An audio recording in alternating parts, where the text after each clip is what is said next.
Well, hello everybody. I picked all my pole beans and foot long beans here. Look how long they are, and they're doubled.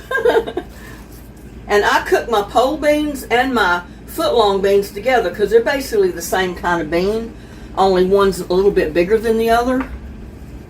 Now, these are dry enough, even though they're long, they're green enough still, they're not dried enough that I can still snap them just like a snap pea.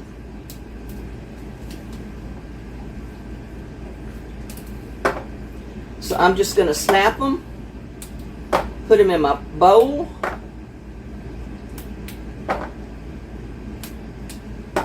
and it doesn't matter how short or long you put them, just ever how you want them. Now, the ones that are like this that are kind of dried, all you do is pop them open and get your bean out. Just like a field pea or a black-eyed pea. Just go in there and get your bean out.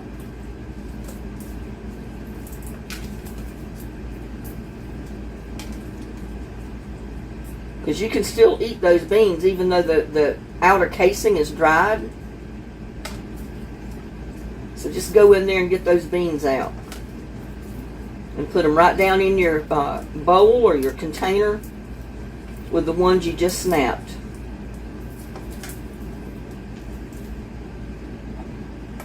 But don't get the dried husk in there.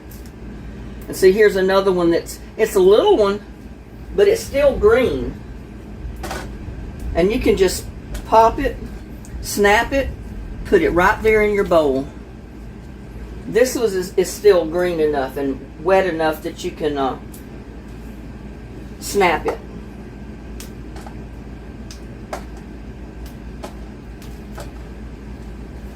A lot of them are deceiving. They look like they're too dried, but they're not. Now this one is kind of iffy. You could probably go either way with it. I'm going to go ahead and pop the peas out, or the beans.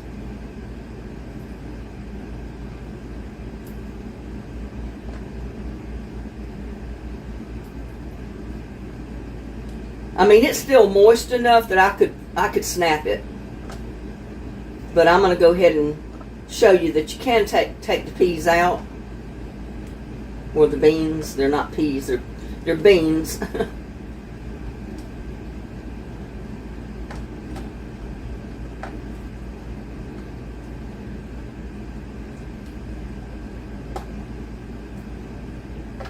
And the same way, you can leave these hanging on the plant until they completely dry out. Pop your beans out and keep them for seed for next year. And I do that every year. Now this one's long, but you know what? I probably will pull the cord off of it, but I'm going to go ahead and snap it.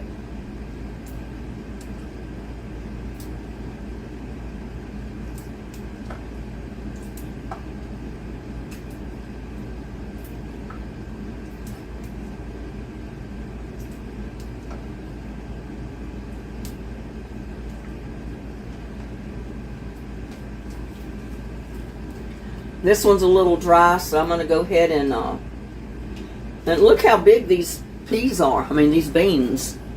I mean, they're a pretty good sized bean right there. But yeah, you can dry them and save them to plant another batch of peas next year, or foot long beans and pole beans, because it's a combination of both.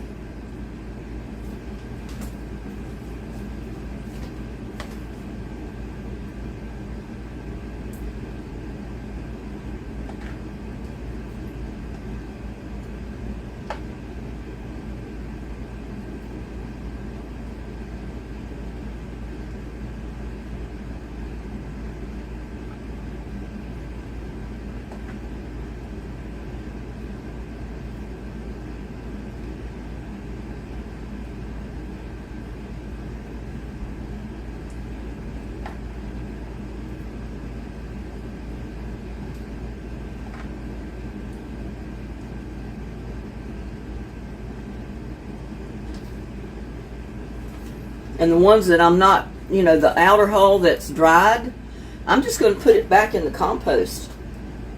That's going to be compost.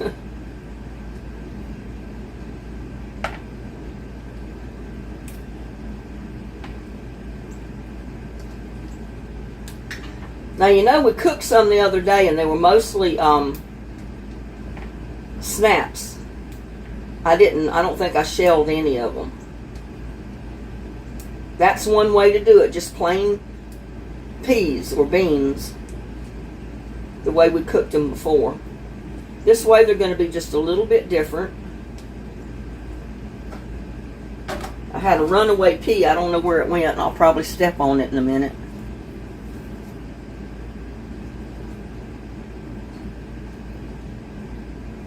Now you can feel and just go down and pop it open where the pea is or the bean is and get it right out.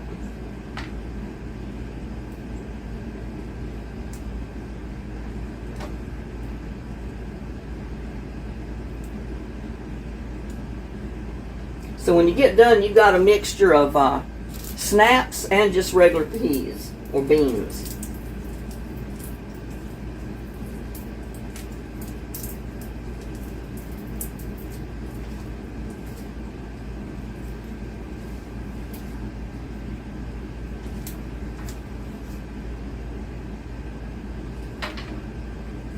This is a good way to do it. I've got to get that pea or it'll burn. It was on the burner, so the next time I lit that burner, it would burn. But you can just pull them open too, just like that. Split one in and just go down it and pull it open. Get your bean out.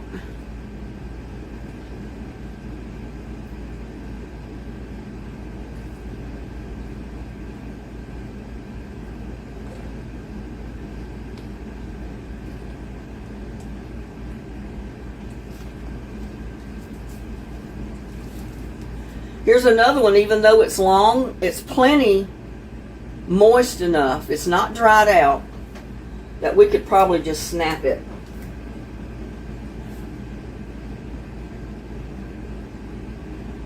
That one wanted to come out, so I'll go ahead and do this. I'll pop them out because it's trying to pop open anyway. So if it's that way, just go ahead and shell your beans out. They remind me kind of like a red kidney bean, only they're smaller, or either a black-eyed pea. But you'll have some snaps in it. It's not going to be all just shelled beans. It's going to be a combination.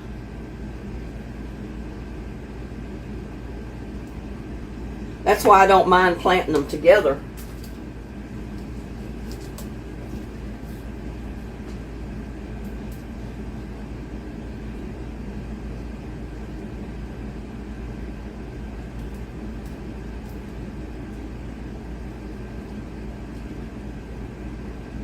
But you get the drift of it. The ones that are still not too dry, go ahead and snap them. The ones that are a little bit too dry, the outside is too dry, you don't want to cook it, just go ahead and shell it. Get your bean out of it.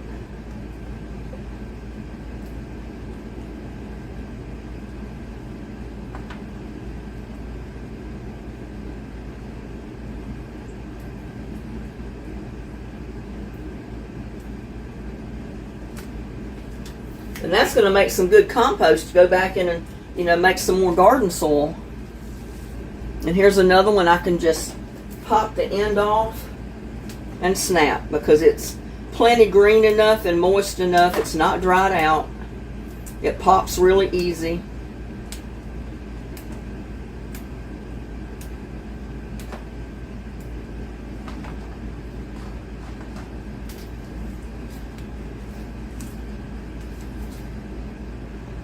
Split them at the end and start opening them up. Let the beans pop out. Because if you try to cook a bean that's too dry, that outer shell is going to come out hard. it's not going to cook soft like one that's not dried out yet. So keep that in mind when you're shelling them, when you're preparing your beans.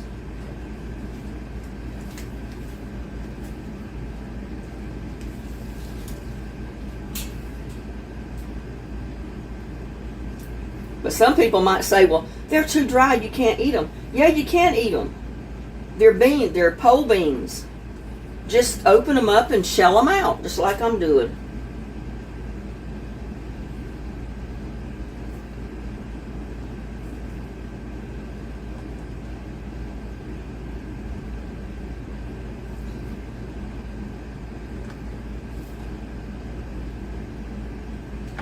I mean, have you ever shelled field peas? Basically the same thing. If you get a field pea that the casing is too dried, you go ahead and shell it out. If you come across one that's real young and the casing or the shell is not real hard yet, go ahead and snap it. That way you have snaps and peas or beans. It's a mixture, combination of both.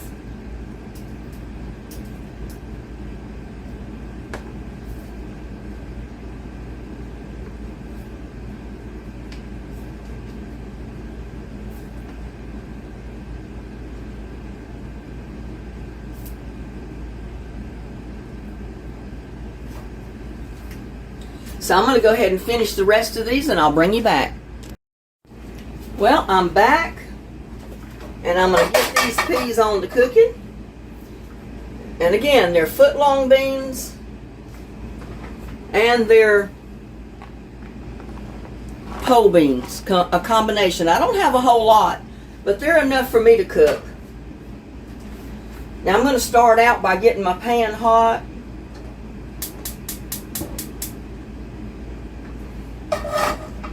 Now if you have a lot in your family, you might want to plant more beans than I did, so you can harvest more at a time than I do. But it's just one of me, so I don't worry about it. First of all, I'm going to put a couple of strips of bacon in here. Get it frying.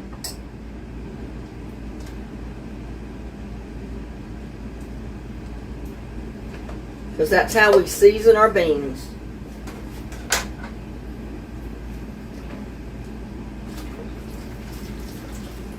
Aren't you proud of me? I got all my clean dishes out of the sink. I do have still a few in the drainer up here, but at least they're out of the sink, y'all. And I've been worried about my plants because they're just dying of heat. They need water. But we got like a 30% chance of storms today, believe it or not. And I've been hearing thunder in the background. And it looks dark and cloudy out there like it might rain, so I'm hoping it does. Now I've got one little onion from my garden. And I'm just going to clean this up a bit.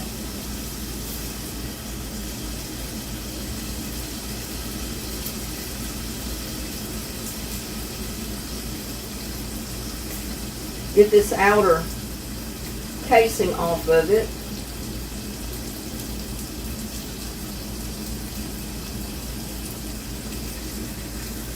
What I like about the little onions, I mean, you know, mine are supposed to get really big, but it gets so hot here in Texas, it stunts the growth of everything.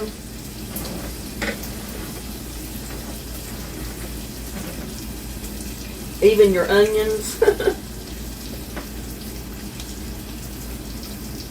And with the water situation right now, it's kind of hard to keep plants watered enough through the week so they'll really produce. But if you plant like I do, and you live in an area where it stays a little bit moist or damp, you know, the ground, you get a little bit more rain than I do, your garden will produce like crazy, I promise you. If you got it in some good rich compost and soil, and you keep it watered. You put a little bit of fish emulsion to it once in a while. Put a little bit of lime to some of your stuff, you know, like your tomatoes, your watermelon, and stuff like that. That takes care of it, that end rot that gets on them.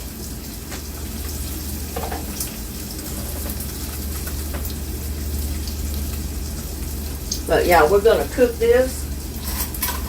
Going to brown these onions right along with this bacon.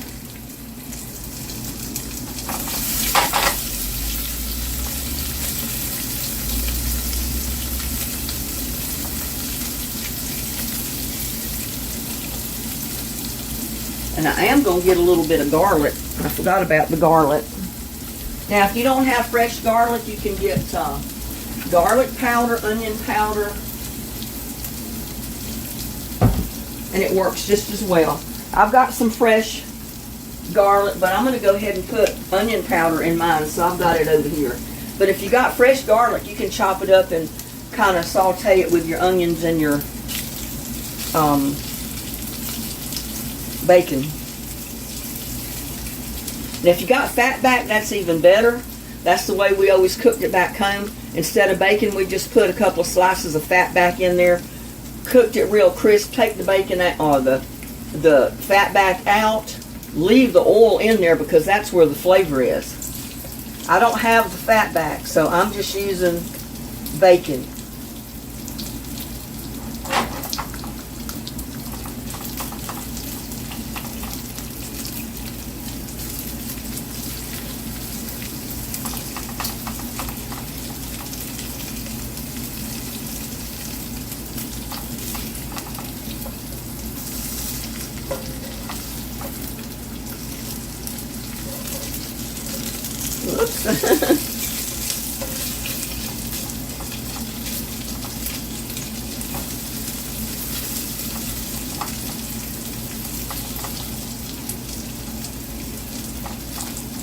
Yeah, I remember cooking this stuff and back home where we have our fat back,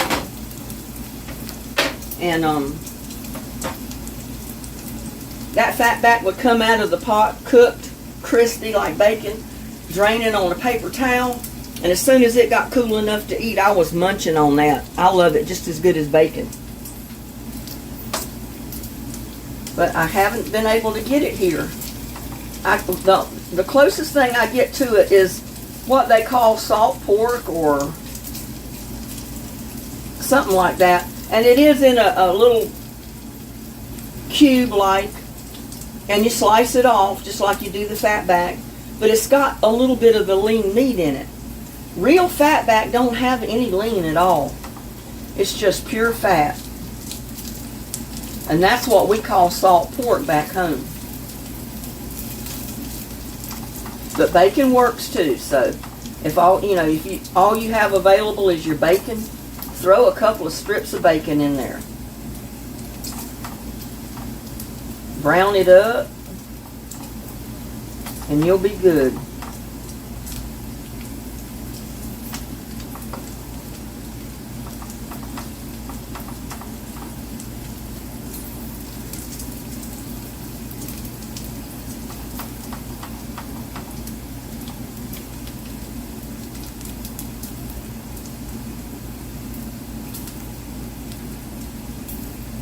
Now I'm going to add my peas and my pole beans.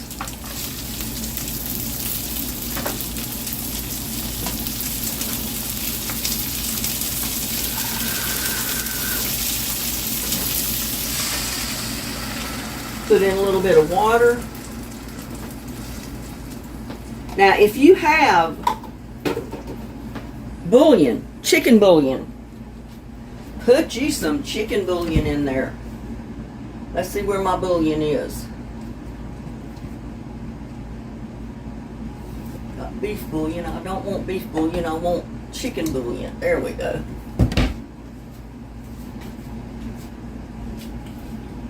And this is just for the flavor, y'all.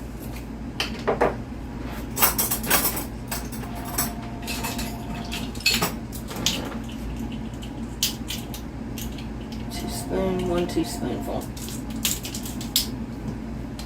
I'm going to put about a teaspoon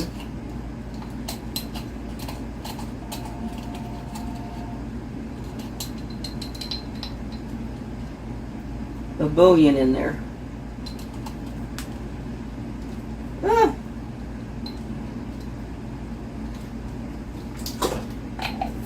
And that's just plain old chicken powder, as they call it. But that is chicken bouillon, y'all. Instant bouillon. It's even better if you've got the real stuff.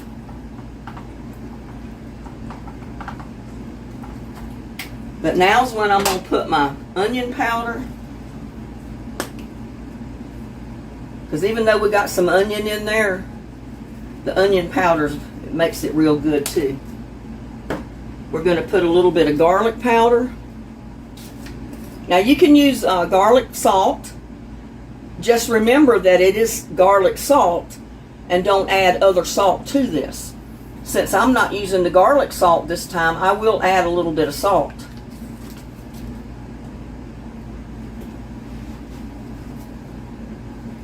Put a little bit of salt in there. Don't want to add too much.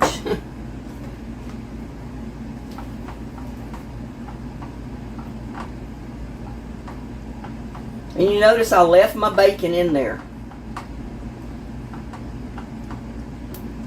If it was the salt pork, I would have taken it out. But I'm just going to leave my bacon in there and let it cook, and it'll keep right on seasoning my peas and my beans. But like I said, if you've got a bigger family, I'm cooking for one person. But if you've got a family of 4 or 5, plant more beans than I did. Plant more pole beans. That way you gather more at each time, and you'll have a bigger pot of beans to cook with. But I love growing foot-long beans and pole beans together because I cook them together. And they're a bean that I can grow really well here in Texas in this heat. Now my regular green beans, snap peas, the plants would have been burned up by now, but mine are still producing. I mean, some of the leaves are getting a little yellow from the heat, but they're still producing beans. So I brought that to a boil. Well, we're back. I think my beans are done good enough that we can put because we're going to add potatoes to these potatoes I dug out of the garden here a while back. I've already washed them one time, but I'm going to rinse them off again. Well, I actually washed them twice.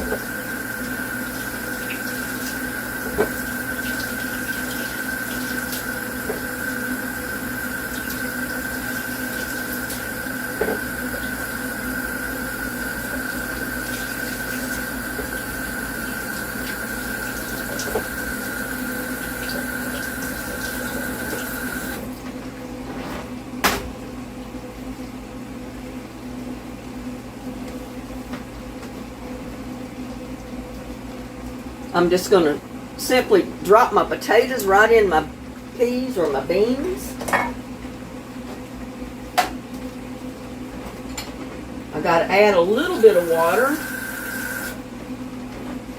because I don't want to water it down too much.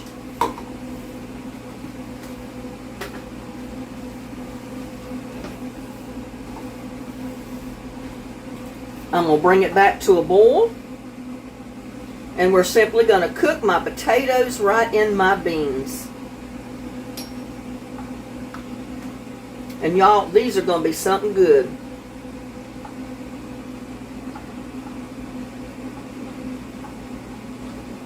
Now, I washed these potatoes several times. And then you saw me just rinse them off again. Because these are the potatoes I dug from my yard. And I didn't want any dirt in my potatoes to go in my beans.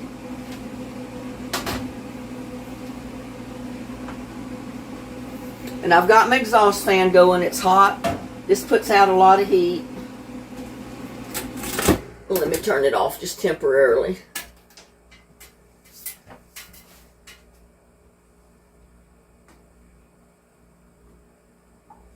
But I'm going to bring it back to a boil, and then I'm just going to put the lid on it, turn the heat down a little bit, and just cook it till my potatoes are done. Don't take long because they're little bitty potatoes. They're new potatoes, so it doesn't take them long to cook. This is why I don't mind growing little tiny potatoes. You know, the big ones are good because you can use that to make a big old baked potato, but the little red potatoes or even the little white potatoes or yellow ones, gold ones, they're all good to put in a dish like this because you don't want to cut them up. You just want to cook the whole little potato. Okay, well, they're going. So I'm going to put the lid back on them. And we're going to cook this until my potatoes are tender. And I'm going to bring you back for a taste test. Everybody, we're back.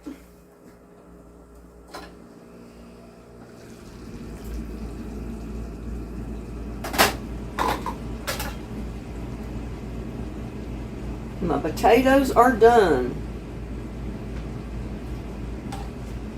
That knife went in just as easy.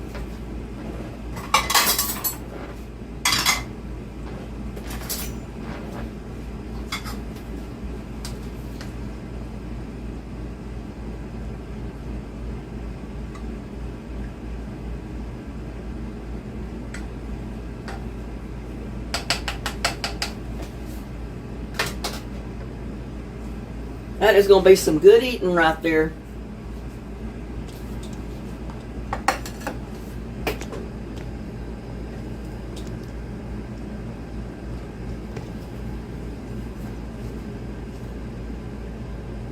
That looked good, piping hot.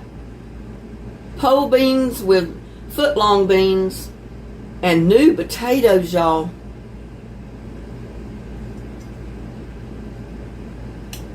See if we can try a potato. Woo, this plate's hot. I cut that little potato in half, hoping it'll cool.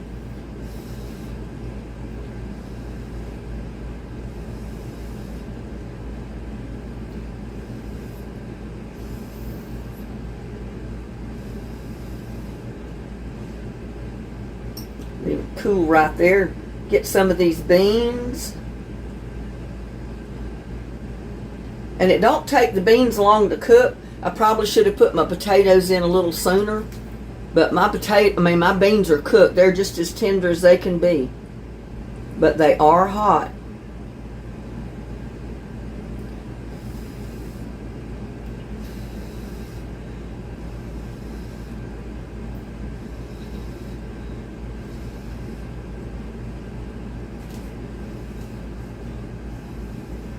Y'all take a bite. Nope, those look good. Beans with fresh dug potatoes out of the garden, and foot-long beans with pole beans right out of the garden. They are so tender. Oh my goodness. Take another bite. Lord bless this food I'm about to eat. Amen. Mmm. Mmm. Y'all, and for those of you that love old-timey beans, put about a teaspoon of sugar in these when you're cooking them. Tastes like, oh my God, you cannot believe the difference in the taste. Just a little bit of sweetness. Now, I understand if you're a diabetic or anything like that, you don't want to add sugar, but I'll guarantee you, these things taste good anyway. Don't matter if you put sugar in them or not.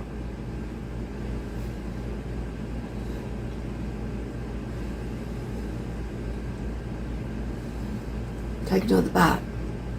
Sorry, I can't get them all up on the fork.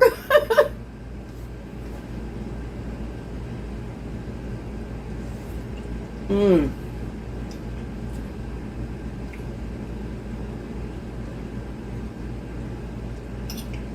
Those are so good. And now you can eat them just like this with a pan of hot biscuit, or fix you a good old-fashioned cake of cornbread or cornbread fritters. You got a meal right there. Or you can use this as your vegetables and your starch, your potatoes, and fry you a pork chop, or get you a piece of chicken, or some kind of meat to go with it, and you got a full meal because you got your vegetables and your potatoes right there already. Can't beat it. Try it. You'll like it. Foot-long beans and pole beans cooked with brand new potatoes. And with that, I'm going to wish y'all a good day. Y'all have a blessed day. Talk to you later. Bye now. Love y'all.